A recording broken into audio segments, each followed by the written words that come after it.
What is going on, ladies and gentlemen? Welcome to Clean Pin episode 30. I hope all is well.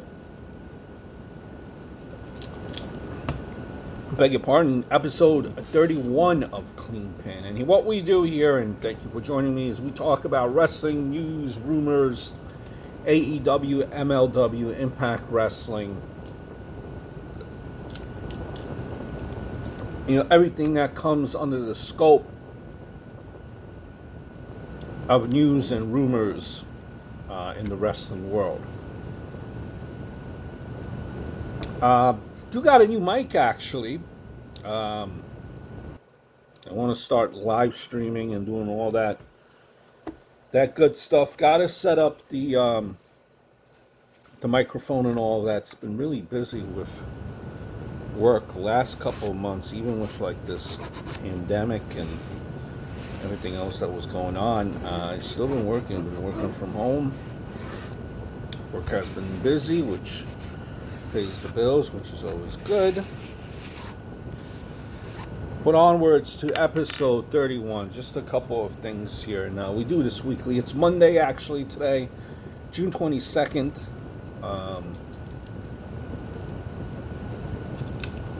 News and rumors going on from wrestling in the past week.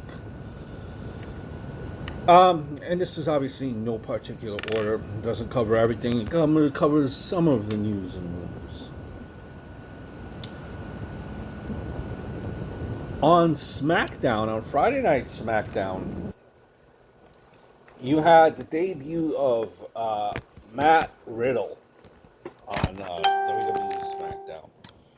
Matt Riddle, I think, is going to be money. The guy has personality. Let me just fix the lighting here.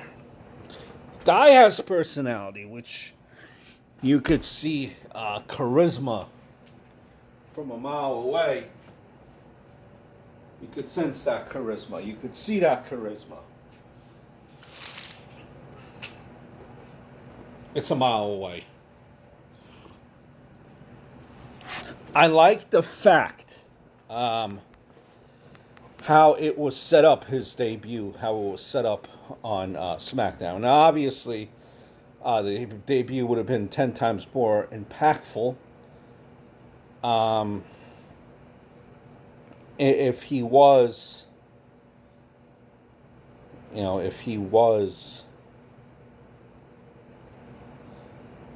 doing this in front of a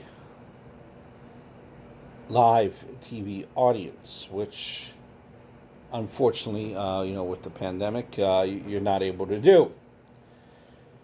Right off the bat, what he established for himself, he established a catchphrase right off the bat, which is very important.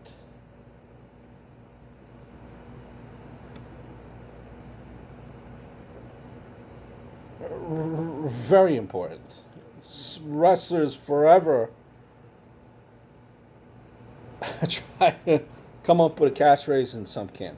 AJ Styles has the face that runs the place. Well, Matt Riddle is the bro that's gonna run the show. I like how they did it where they still had the crowd, the wrestlers, actual wrestlers, be around the ring. Made Riddle's debut feel that much important. They stayed around the ring when Riddle was going up against AJ Styles' non-title match.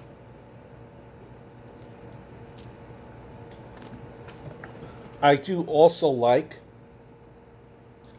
the fact of,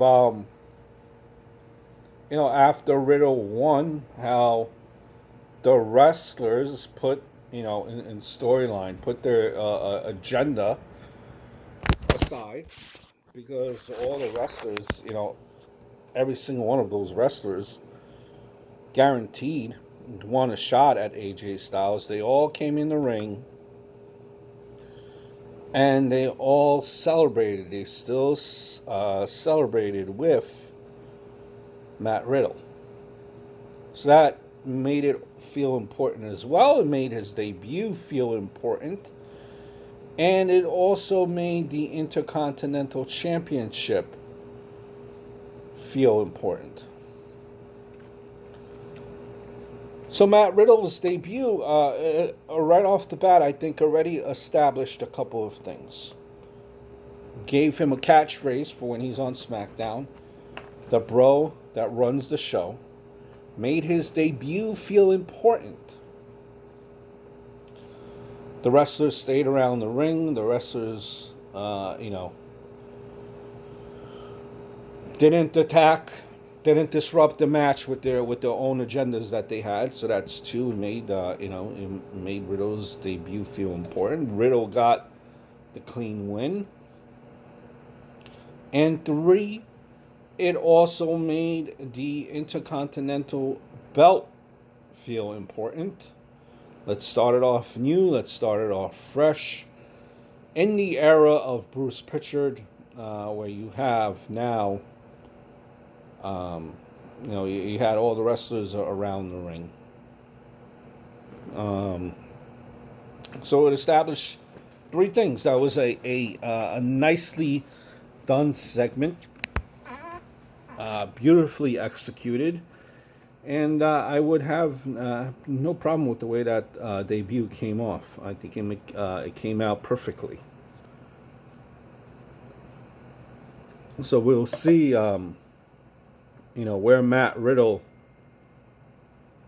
goes from here. What's also interesting from coming out of SmackDown was Bray Wyatt in the Firefly Funhouse. Let's hold our thought there for 1 second.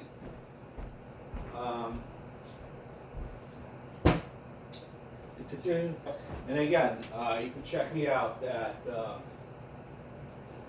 we have the two channels. You have the Gres Show, Gres Show. The other third channel is Gres, Gres. And subscribe to this channel if you haven't done so. Give it a like, give it a thumbs up, or dislike. It helps me out a lot. We cover everything here, sports related as well as wrestling. So we don't discriminate here.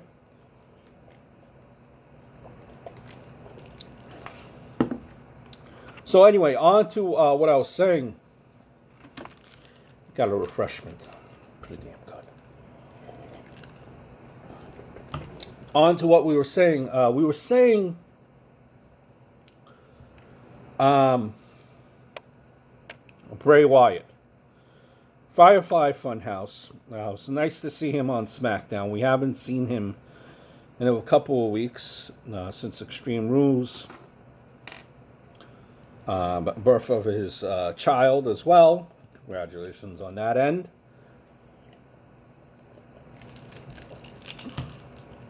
And, I don't know how to feel about this. It's similar to from that segment that I got on SmackDown.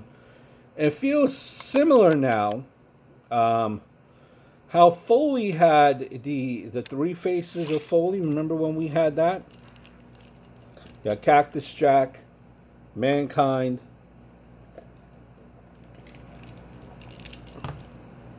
Dude Love. So now it looks like they're bringing back the character, the original Bray Wyatt from the Wyatt family. That Bray Wyatt. And it seemed to had gotten Braun Strowman all flustered in the ring as if he was scared.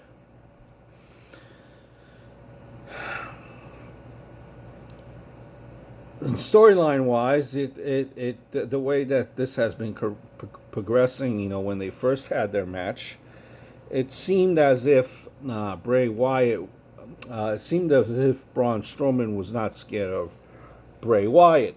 You know, Bray Wyatt, the one that you know, wears the Mr. Rogers getup, the sweater,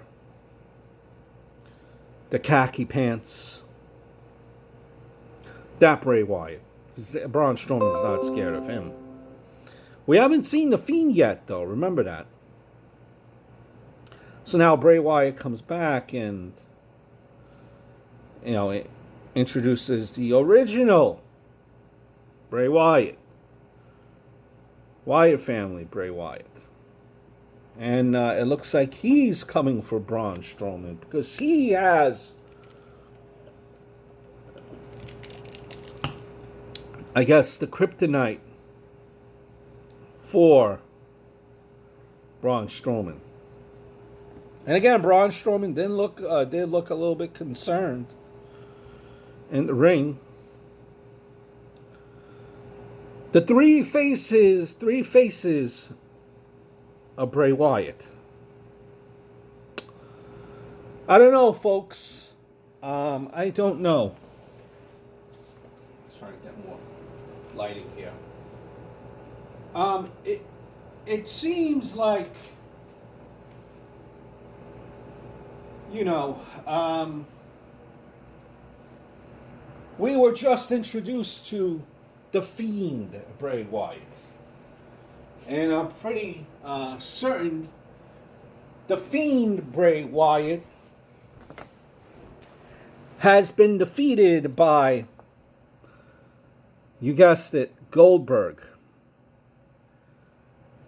Bray Wyatt in the khaki pants has also been defeated.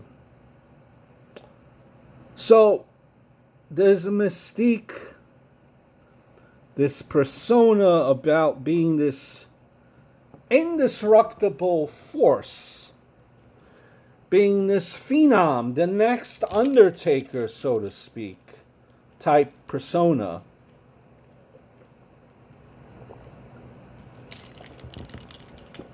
Well, that's over too. So what exactly is the point in the character of bringing in Bray Wyatt? Trying to understand. Will this Bray Wyatt be the end-all, be-all, the undefeated Bray Wyatt? Is Braun Strowman all of a sudden going to be scared of this Bray Wyatt? Maybe. Is he scared of the Fiend, Bray Wyatt?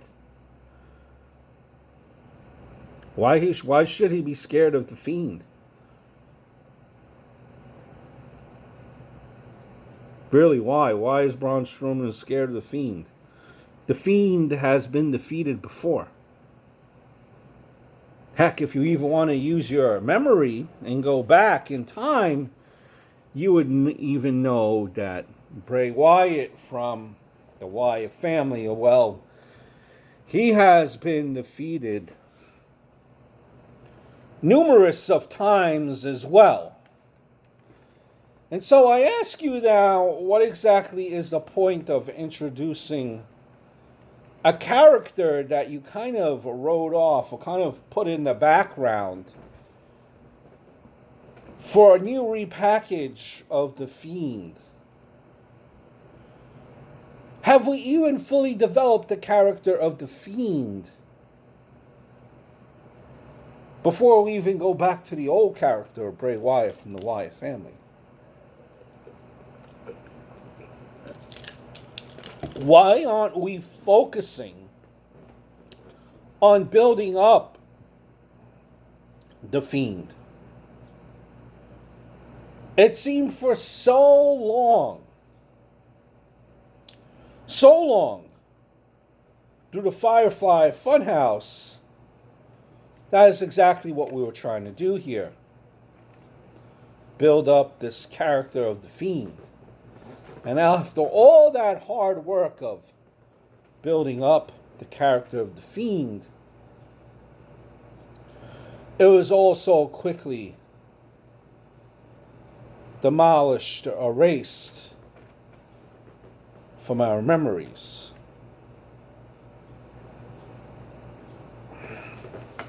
A little weird to me. Very weird to me, if I have to be honest with you.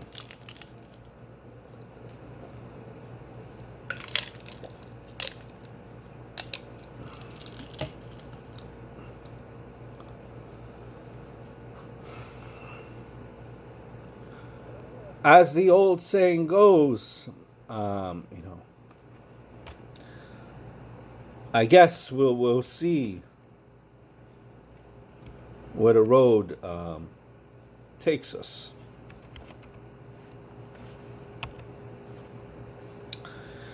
AEW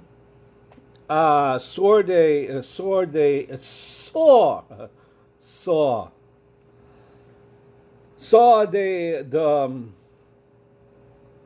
debut of Ricky Starks.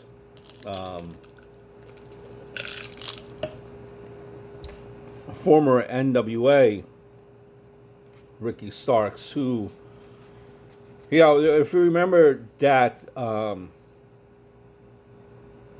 that strap, the TV title, the whole build-up when he was the champ, I believe he was the NWA TV champ. The whole build-up is if you win 7 matches in a row, you would you get an opportunity against the world champion, which I never really fully, I don't know. It's like, okay, so if you're doing it for that strap, why do you need an incentive for that strap? Or why do you need that as an incentive? Why aren't you doing it for all the other title belts then? Why is it just this one? What is that? I don't know. Like, I almost felt like it diminished that championship. Like, why wouldn't you want to hold on to that championship? I didn't get that part. Why was that like some type of incentive to win matches where you could challenge for the heavyweight strap? Anyway, yeah, I mean, you've seen him on AEW. He kind of, and it's funny, because a lot of people say that they watch all types of wrestling, and then you have a guy like they do podcasts, they do headlines and all this stuff, and Ricky Starks comes in. And everyone's like, who's Ricky Starks? So it just goes to show that, the point in that is I kind of find it funny that everyone says that they watch all types of wrestling. But in actuality, it's really just WWE and AEW, maybe an occasional NXT and Ring of Honor. No one else watches all these other smaller promotions. And everyone says that wrestling is in a wrestling boom. It's not in a wrestling boom. If you look at the AEW, WWE ratings, I mean, it's a split audience. No one, it's the numbers that are in the, in the one, you you're not doing numbers. These are all really, for wrestling terms, these are all pretty bad numbers. It would honestly be a lot better just to, not even have these wrestling shows on the same day. Just put them on different days. And then you will truly find out, who watches who and what watches what. And then you have clearly a better idea of what people are looking for, or what they're watching when it comes to wrestling. And as far as Ricky Starks, the guy could go. He kind of reminds me in a way of a kind of similar persona. I could see it, like a Louisiana type of vibe, the South type of a vibe. Ricky Starks, that type of a character, stuck up, kind of like rich, entitled character, kind of similar to what MJF plays, and I think he would be able to play it off pretty well. And I think it's a good position for him. People are going to be impressed with definitely how he's able to move in the ring. And I think it's a good look for him. TV exposure. Wish that he was on NWA. Looks like that's not the case. Not the case anymore. Him and Colt Cabana have moved on. Speaking of Colt Cabana, I still don't get that relationship with Colt Cabana and Mr. Brodie Lee. I'm really not getting that storyline. Again, why would Colt Cabana want to align himself with Brodie Lee? Brodie Lee, the leader, come drop everything, follow me. Yet he lost as well.